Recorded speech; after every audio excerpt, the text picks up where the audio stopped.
Friend, this is Abhishek Pandey, your agriculture mentor, और आपका स्वागत है आपके अपने यूट्यूब चैनल पे जिसका नाम है एग्रीपो। तो आज के हम लोग इस लेक्चर में एग्रोनॉमी का फर्स्ट सेमेस्टर जिसका जो कोर्स है आपका फंडामेंटल ऑफ एग्रोनॉमी, उसका यूनिट 1 हम लोग आज पढ़ेंगे। ठीक है, तो यूनिट 1 में ये पार्ट 1 है जिसमें हम लोग एग्रोनॉमी होता क्या है, एग्रोनॉमी की डेफिनेशन जानेंगे, इसके कुछ स्कोप जानेंगे, इसके नेचर जानेंगे। ठीक है, तो बस इतना ही, और ये दूसरे डिसिप्लिन से कैसे इंटरलिंक है उसके बारे में हम लोग समझेंगे। तो चलिए आज का वीडियो हम लोग स्टार्ट करते हैं। देखिए एग्रोनॉमी क्या है। Agronomy is derive from a Greek word agros meaning field and nomos meaning management. तो एग्रोनॉमी क्या है, ग्रीक वर्ड से बना है। किससे बना है? ग्रीक वर्ड से बना है। ठीक है, तो ग्रीक वर्ड से बना है जिसका मतलब होता है ग्रीक वर्ड में एग्रोस। ठीक है, एग्रोस जो वर्ड है उसका मतलब होता है फील्ड। एग्रोस का मतलब क्या होता है? फील्ड। नॉमस का मतलब होता है मैनेजमेंट, मतलब फील्ड का मैनेजमेंट करना है हमको। क्या करना है? फील्ड का मैनेजमेंट करना है। ठीक है, तो ये चीज़ें हैं। अब आगे चलते हैं। ठीक है, principle of agronomy deals with scientific fact in relation to environment in which crop are produce. तो जो प्रिंसिपल है, जो एग्रोनॉमी के सिद्धांत हैं जिस पे एग्रोनॉमी पूरा काम करता है, वो एक साइंटिफिक फैक्ट पे बेस्ड है। मतलब पूरी तरीके से जब हम फील्ड का मैनेजमेंट करते हैं कि कैसे हमको फसल उगाना है, कैसे हमको सीड की सोइंग करनी है, कैसे हमको पानी देना है, कैसे हमको थ्रेसिंग करनी है, कब हमको थ्रेसिंग करनी है, किस समय हमको पेस्टिसाइड या इंसेक्टिसाइड स्प्रे करना है, ये सारा चीज़ें एक साइंटिफिक अप्रोच से होता है। साइंटिफिक रिसर्च के थ्रू ये पता लगाया जाता है कि इस टाइम पे अगर हम पेस्टिसाइड या इस टाइम पे अगर हम इरिगेशन देते हैं तो पौधे का ग्रोथ एंड डेवलपमेंट अच्छा होता है। तो ये पूरा इन्वायरमेंट से रिलेट करके बात होती है। ठीक है, डेफिनेशन ऑफ एग्रोनॉमी जान लेते हैं। तो एग्जाम में आता है डिफाइन एग्रोनॉमी। तो it is defined as an agriculture science deals with principle and practices of crop production and field management. क्या है ये? एक प्रकार का एग्रीकल्चर साइंस है जो कि डील करता है principle and practices of crop production. कौन कौन से क्रॉप प्रोडक्शन के प्रिंसिपल हैं और कैसे हमको उसको करना है, उसके प्रैक्टिस कैसे करनी है। ठीक है, और फील्ड मैनेजमेंट। तो यही है, डेफिनेशन बहुत छोटा है। It is defined as an agriculture science deals with principle and the practices of crop production and field management। ठीक है, और क्या लिखा है? दूसरा एक डेफिनेशन है, agronomy is a branch of agriculture science. Agronomy क्या है? ब्रांच है एग्रीकल्चर साइंस का। आप बीएससी एग्रीकल्चर कर रहे हैं तो बीएससी एग्रीकल्चर में बताया था 13 डिसिप्लिन है। उस 13 डिसिप्लिन में आपको एग्रोनॉमी भी पढ़ना है। एग्रोनॉमी एक मेजर सब्जेक्ट है। ठीक है, तो agronomy is a branch of agriculture science which deals with principle and practices of soil water and crop management. तो practices of soil water, soil का भी प्रैक्टिसेस कैसे करना है, सॉइल को कैसे हम प्लाउ करेंगे, सॉइल को कैसे हम टर्निंग करते हैं, सॉइल को कैसे हम कंजर्व करते हैं, सॉइल कंजर्वेशन, सॉइल मॉइस्चर, ये सारी चीज़ें हम लोग को पढ़नी रहती है। सॉइल साइंस के अंदर हम लोग डिटेल में पढ़ते हैं। वाटर मैनेजमेंट, कैसे हम इरिगेशन देना है, कब देना है, कितना देना है, सॉइल में कितना % वाटर मॉइस्चर अवेलेबल है, ये सारी चीज़ें हम लोग जानते हैं। और क्रॉप का मैनेजमेंट कैसे करना है। ठीक है, तो ये एग्रोनॉमी का डेफिनेशन समझ आ गया। Is a branch of agriculture science that deals with ठीक है, principle and practices of soil water and crop management. अगला क्या है? एक और है डेफिनेशन, इसको देख लेते हैं। It is a branch of agricultural science. ये क्या है? एक ब्रांच है एग्रीकल्चरल साइंस का that deals with method which provide favourable environment to the crop for higher productivity. ठीक है, प्रोडक्टिवली भी लिखा है। ठीक है, तो ये क्या है? ये एग्रीकल्चरल साइंस का ब्रांच है जो कि मेथड आपको देता है favourable, which provide favourable environment to the crop. आपको देखिए, आप अगर आप एग्रोनॉमी पढ़े रहेंगे तो आपको पता है कि वीट की सोइंग कब करनी है। मतलब वीट की क्रॉप जो है, गेहूं की जो फसल है, आपको पता है कि रबी में बोई जाती है। तो रबी में कब बोते हैं आप लोग? नवंबर के लास्ट से स्टार्ट कर देते हैं। ठीक है, तो जो वैरायटी आपको पता है कि एक अर्ली मैच्योरिटी वैरायटी है, एक लेट मैच्योरिटी वैरायटी, एक मीडियम मैच्योरिटी वैरायटी है। तो अर्ली वाली जल्दी बोई जाएगी, लेट वाली लास्ट में, दिसंबर के लास्ट हफ्ते में भी आप बो सकते हैं, उसकी सोइंग कर सकते हैं। तो डिपेंड करता है। तो ये कैसे पता चला आपको? एग्रोनॉमी के हेल्प से पता चला। कितना सीड रेट देना है? अगर आप ब्रॉडकास्टिंग कर रहे हैं तो 120 किलोग्राम पर हेक्टेयर देना है। अगर आप डिबलर से कर रहे हैं तो 30 to 40 किलोग्राम पर हेक्टेयर देना है। ठीक है, तो अलग अलग मेथड के थ्रू अगर आप कर रहे हैं तो अलग अलग सीड रेट भी हो जाता है। तो ये किसकी वजह से आपको पता चल रहा है? कितना पानी देना है, कब देना है? जैसे गेहूं के पौधे में पहला जो पानी देना है वो CRI स्टेज पे देना है, क्राउन रूट इनिशिएशन स्टेट। ये 21 डेज में देना रहता है। कब? 21। जब आप सीड सो कर दिए उसके 21 दिन बाद आपको हर हालत में देना ही देना है। अगर आप नहीं दिए तो आपकी फसल 1/3 हो जाएगी, मतलब जो उपज होने वाली है 1/3। अगर आप कह सकते हैं कि 60 किलो होने वाला था उपज, तो वो कितना हो जाएगा? 20 किलो हो जाएगा। तो बहुत ज़्यादा गहरा प्रभाव इसका पड़ता है। बात समझ में आ रहा है? तो method which provide favourable environment to the crop for higher productivity. तो ये आपको एक मेथड बताता है कि एक क्रॉप को कैसे हम फेवरेबल इन्वायरमेंट दे सकते हैं। फेवरेबल इन्वायरमेंट का मतलब जब हमको पूरी तरीके से ज्ञान होगा कि किस समय पे सोइंग करना है, किस समय पे पानी देना है, किस समय पे हमको वेडीसाइड स्प्रे करना है, किस समय पे हमको हुइंग करना है, वीडिंग करना है, तब ना मेरा प्रोडक्शन अच्छा होगा। ठीक है, तो ये आपको एग्रोनॉमी की हेल्प से ही मिल पाता है। ठीक है, तो जिस क्रॉप की जो टाइमिंग है, ऐसा नहीं है ना कि रबी की क्रॉप है और उसको हम खरीफ में बो दिए। मतलब अगर यही गेहूं जो है उसको हम नवंबर दिसंबर में सो करते हैं, उसको हम अगर मई जून के मौसम में बोएं, मई जून के महीने में बोएं, तो क्या मेरा उतना उपज हो पाएगा? वो सर्वाइव ही नहीं कर पाएगा प्लांट। ठीक है, वो सीड इस्टेब्लिशमेंट ही नहीं हो पाएगी उसकी। तो ये सारी चीज़ें फैक्टर होती हैं। Now moving to the next slide. ठीक है, यहाँ देखिए क्या लिखा है कि आपको एक चार्ट के थ्रू आपको बताने की कोशिश की गई है कि क्या एग्रोनॉमी का क्या इंटरलिंक है अलग अलग ब्रांचेस से या अलग अलग सोर्सेज से। जैसे लिखा है फिजिकल रिसोर्स, तो soil, water, nutrient and soil radiation. तो देखिए इसमें है क्या कि जो एग्रोनॉमी है वो बेस्ड है soil, water, nutrient and solar radiation पे। ठीक है, तो अगर हम सॉइल को अच्छा कर देते हैं, हेल्दी सॉइल है मेरा, सॉइल में एसेंशियल जितने भी न्यूट्रिएंट हैं वो पाए जा रहे हैं, वाटर की अवेलेबिलिटी मेंटेन है, और सोलर रेडिएशन भी पूरी तरीके से, सोलर इंटेंसिटी और सोलर टेम्परेचर जो होना चाहिए, एटमॉस्फेरिक टेम्परेचर, वो अच्छा है। तो इससे क्या होगा कि एग्रोनॉमी पे इसका फेवरेबल असर देखने को मिलेगा। मतलब क्रॉप की जो ग्रोथ है और डेवलपमेंट है वो बहुत ऑप्टिमम होगा, अच्छा होगा। अगला है ग्लोबल। ठीक है, ग्लोबल चेंज। ग्लोबल चेंज में जैसे आप देख सकते हैं टेम्परेचर। ठीक है, क्या देख सकते हैं? एक मिनट। ठीक है, ग्लोबल चेंज में आप क्या देख सकते हैं? टेम्परेचर। ठीक है, ग्लोबल चेंज में जैसे कि आपका टेम्परेचर, रेनफॉल और पोल्यूशन है। ठीक है, तो ग्लोबल चेंज भी एग्रोनॉमी पे रिलेट करता है कि अगर टेम्परेचर अनफेवरेबल होगा या रेनफॉल ज़्यादा हो गई और पोल्यूशन ज़्यादा हो गया, तो इससे भी तो आपका जो इल्ड है, जो आप जो भी आप क्रॉप सो किए हैं उनकी जो इल्ड है वो प्रभावित होती है, वो उस पर एडवर्स इफ़ेक्ट देखने को मिलता है। एग्रीकल्चर इंडस्ट्री, जैसे कि एग्रीकल्चर इंडस्ट्री में देखा जाए तो शुगर मिल है आपका, जूट मिल है। ठीक है, कॉटन जो भी है, कॉटन हाउसेस हैं। तो ये सारी चीज़ें जो हों पूरी तरीके से ये एग्रीकल्चर बेस्ड इंडस्ट्री है। जैसे टेक्सटाइल इंडस्ट्री है पूरी, तो ये एग्रीकल्चर इंडस्ट्री के बिहाफ में काउंट होते हैं। अगर कॉटन अच्छा प्रोडक्ट नहीं हुआ, प्रोड्यूस नहीं हुआ, तो कॉटन के जो भी हम चीज़ें बनाते हैं, जैसे कॉटन के क्लोथ बनते हैं, कॉटन के फाइबर बनते हैं, कॉटन, ये सारी चीज़ें जो बनती हैं वो प्रभावित हो जाएंगी। ठीक है, बात समझ में आ रही है आपको? ठीक है, नेक्स्ट हम लोग बात करेंगे एग्रोनॉमिक नॉलेज एंड इनपुट। तो एग्रोनॉमिक नॉलेज आपको मिलता है स्कोप में।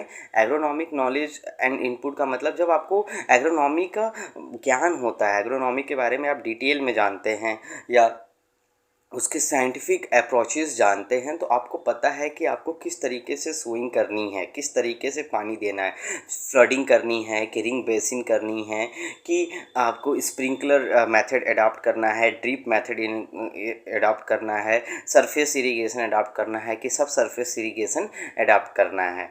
तो ये सारी चीज़ें आपको जब पता रहता है तो आप अपना बेस्ट देते हैं और पौधे पौधे का ग्रोथ एंड डेवलपमेंट अच्छा होता है। तो जाहिर सी बात है कि उसकी जो यील्ड होगी, क्योंकि एक फार्मर का मेन उद्देश्य क्या होता है कि ज़्यादा से ज़्यादा उसकी यील्ड हो, ठीक है, उसका कॉस्ट ऑफ प्रोडक्शन कम हो और मैक्सिमम प्रॉफिट हो। तो ये इस वजह से हो पाता है, ठीक है, जब आपके पास एग्रोनॉमी का नॉलेज होगा।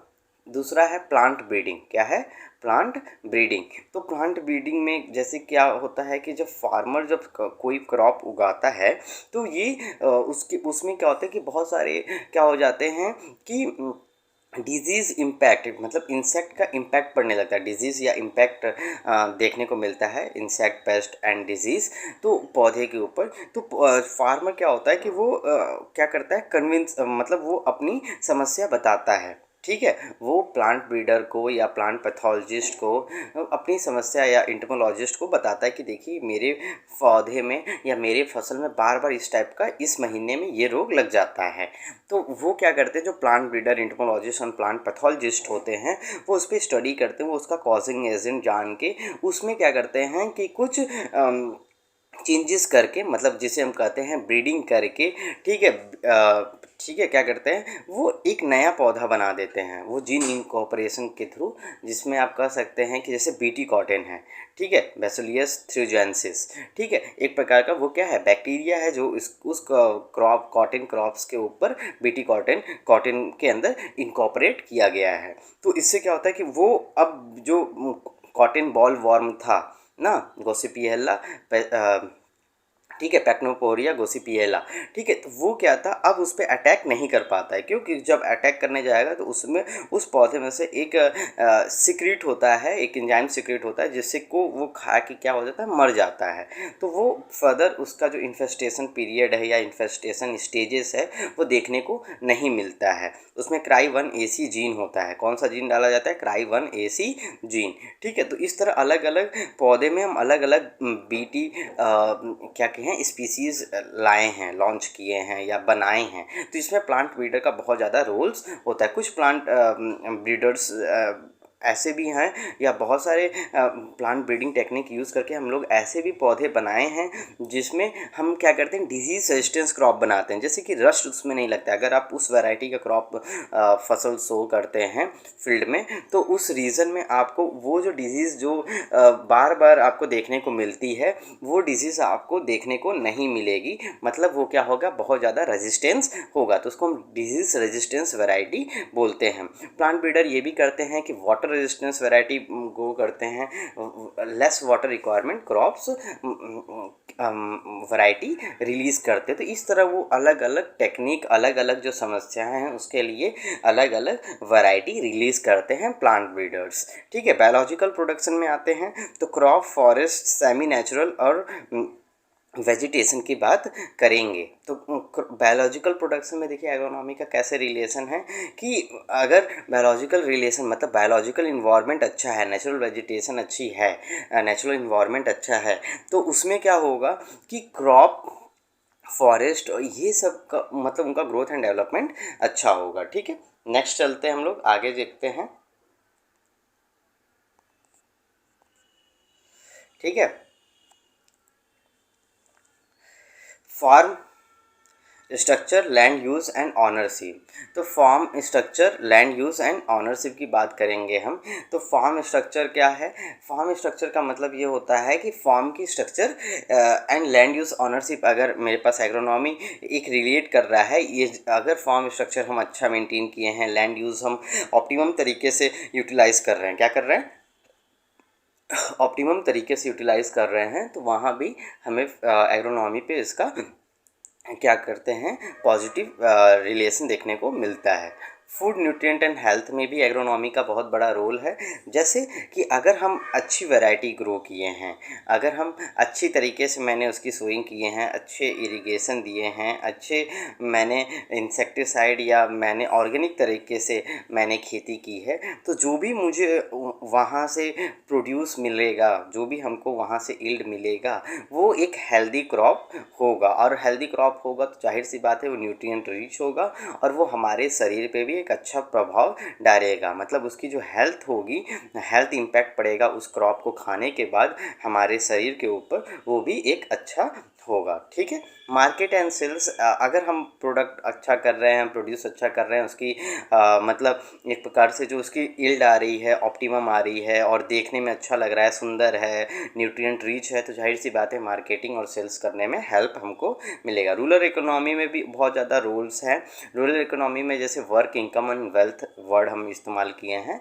तो वर्क, इनकम और वेल्थ का कहने का मतलब क्या है कि जो रूरल इकोनॉमी है, जो गांव की इकोनॉमी, वो भी बूस्टअप होती है, क्योंकि वो अब उनकी यील्ड अच्छी है, उनका क्रॉप अच्छा है, उनमें कोई किसी प्रकार की कोई प्रॉब्लम नहीं है, तो जाहिर सी बात है उसकी मार्केटिंग करके वो ज़्यादा से ज़्यादा क्या करेंगे, वर्क करेंगे।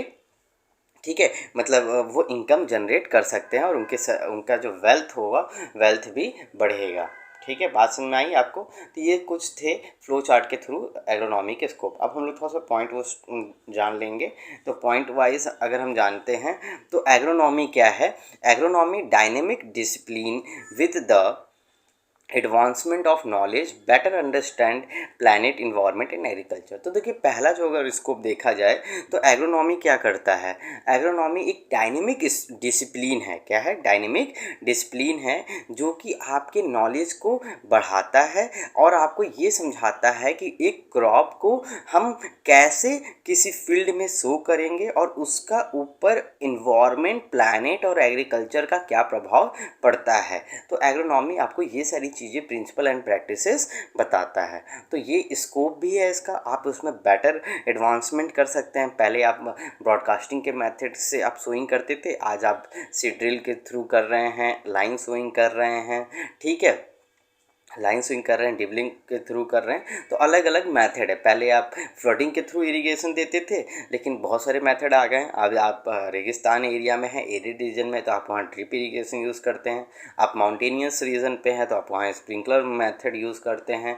आप ऑर्कार्ड फार्मिंग कर रहे हैं तो आप वहाँ रिंग बेसिन यूज़ करते हैं। तो अलग अलग आप जिस प्रकार से आप एग्रीकल्चर कर रहे हैं, जो किस तरीके का आप एग्रीकल्चर कर रहे हैं, आप किस तरीके की फार्मिंग कर रहे हैं, उस पे आपका डिपेंड करता है आपके सारे टेक्निक। ठीक है। अगला क्या है? Identification of proper method of cultivation to reduce the cost of cultivation and maximum the yield, maximise the yield and economic return. बात सही है, ये बात समझिए।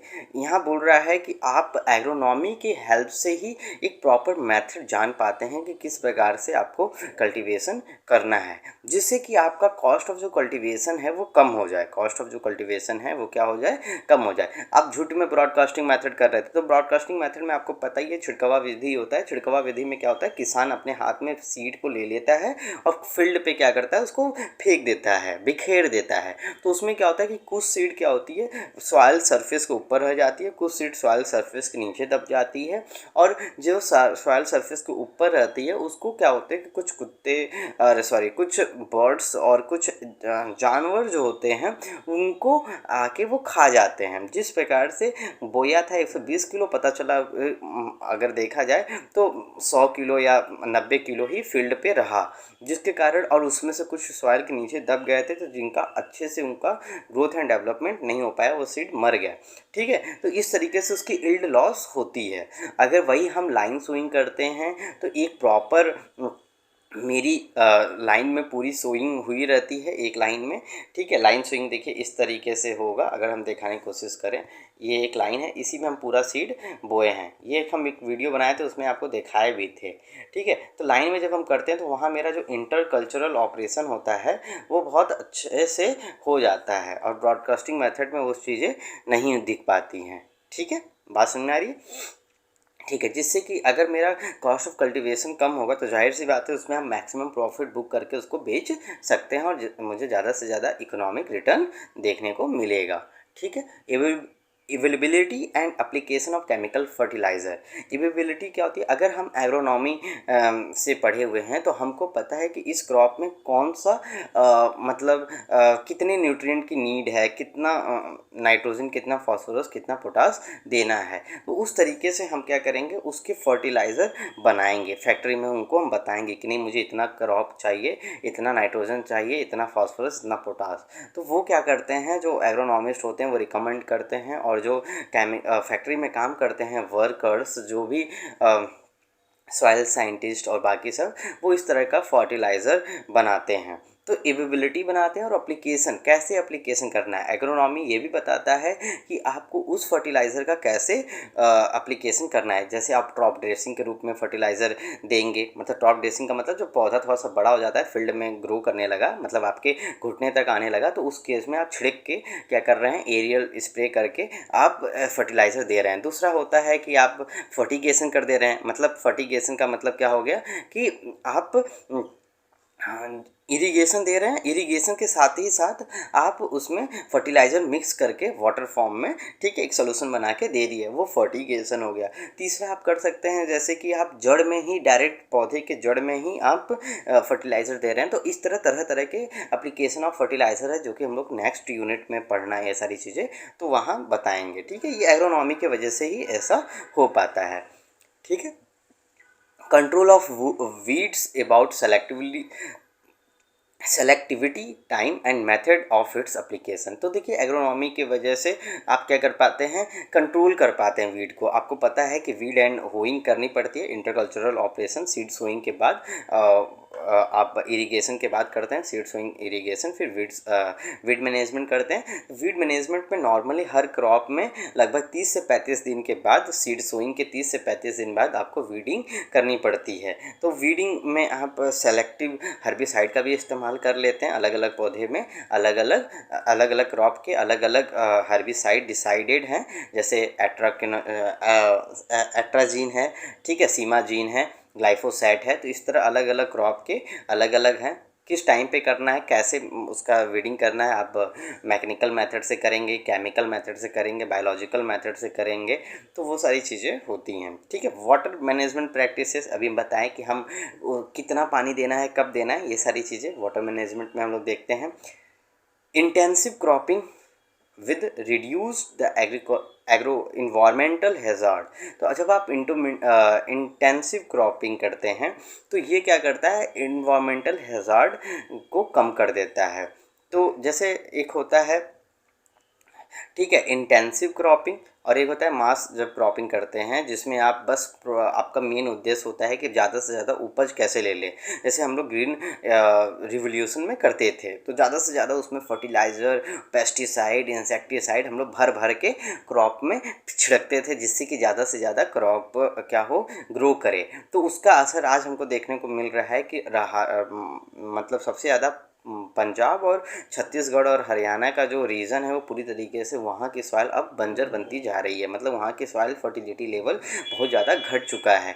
तो इस तरीके से हमको नहीं करना है, जिससे कि इन्वायरमेंटल हैज़ार्ड देखने को ना मिले। इन्वायरमेंटल हैज़ार्ड का मतलब जैसे कि सॉइल, वाटर, एयर में जो भी पॉल्यूशन कॉज हो रहे हैं या उससे हेल्थ इश्यूज़ हो रही है, तो ये सारी चीज़ें कम हों। ठीक है।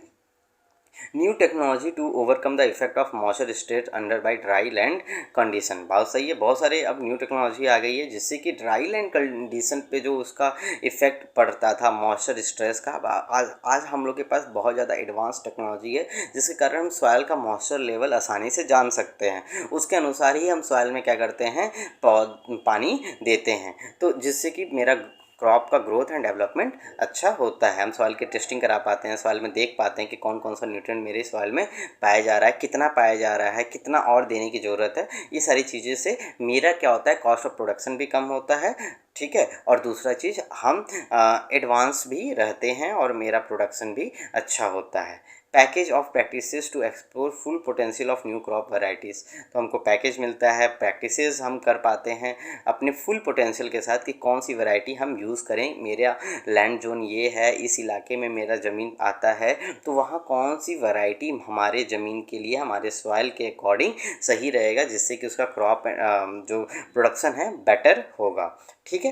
Keeping farm implement in good shape and utilising efficient. जो फार्म इम्प्लीमेंट है, जो भी आपका स्पेड है, हसुआ है, ठीक है, आपके हल हैं, प्लाऊ हैं, ये आप कैसे आप उसको रख रहे हैं, कैसे आप उसको यूज़ कर रहे हैं, उसमें कोई जंग नहीं लगा हुआ है ना, रस्ट नहीं लगा हुआ है ना, आप उसकी सफाई कर रहे हैं कि नहीं कर रहे हैं, उसका आप डिसइंफेक्ट कर रहे हैं कि नहीं कर रहे हैं, कुछ बैक्टीरिया वैक्टीरिया नहीं है ना, तो वो सारी चीज़ें आपको ध्यान में रखनी चाहिए। उसका एक प्रकार से स्टरलाइजेशन कर लेना चाहिए, उसके बाद यूज़ करना चाहिए, जिससे कि आपके फील्ड भी साफ रहे और उसमें डिजीज़ और इंसेक्ट का जो इन्फेस्टेशन है वो कम से कम हो सके।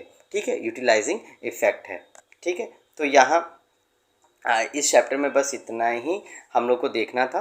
और फर्स्ट यूनिट में अब हम लोग नेक्स्ट जब मैं वीडियो बनाऊंगा तो उसमें क्रॉप्स के बारे में आप लोग को पढ़ाऊंगा। ठीक है, तो आज के इस वीडियो में इतना ही। अभी तक आपने मेरे इस वीडियो को लाइक नहीं किया है तो लाइक कर दीजिए, चैनल पे पहली बार आ रहे हैं तो चैनल को सब्सक्राइब कर दीजिए, ज़्यादा से ज़्यादा शेयर करिए। अगर कोई डाउट रह गया है तो उसको कमेंट सेक्शन में ज़रूर लिखें और अपना ख्याल रखिए। तब तक के लिए बाय बाय स्टूडेंट्स।